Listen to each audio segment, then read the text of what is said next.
Do you want to make some money at the carnival, but you do not know how? Then this game might be for you. The first thing that you need to play this game is a table, and this table should be covered with squares of side length 1. Additionally, you also need a coin that is placed at some distance to the table, and this coin should have a diameter of 3/4.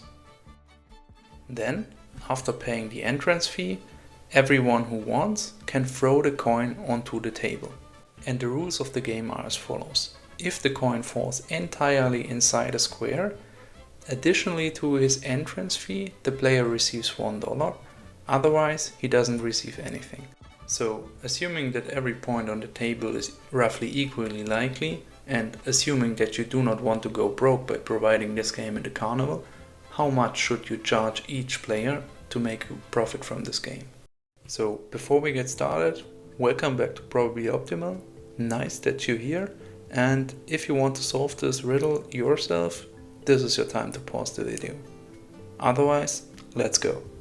So the expected profit is given by the amount of money that we gain if the coin does not fall inside a square, minus the amount of money we lose if the coin does fall inside a square, and all of that weighted by the corresponding probabilities. So to find an appropriate entrance fee, which is X here, we have to compute the probability that the coin falls entirely inside a square. But this can be solved by just looking at a 2D case where we approximate the coin by a circle and the square by a square. So what is the condition such that the coin is entirely inside a square? For this, we just put the coin inside the square and move it around to see where the center can land without going outside the square. If we do this, we see that we can trace away a little square in which the center can land such that the condition is satisfied. And this means that since every position is equally likely, we get the probability by computing the area of the purple square and divide it by the area of the pink square.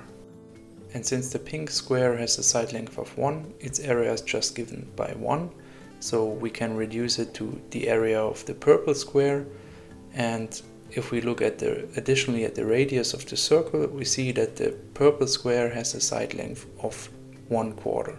And this in turn means that the area is just 1/16. So if we use that in our previous calculation, we find that in 15 out of 16 cases the coin does not fall entirely inside the square, and this allows to solve for the entrance fee, which is X here, and we get that if the entrance fee is greater than 1/15, the game becomes profitable.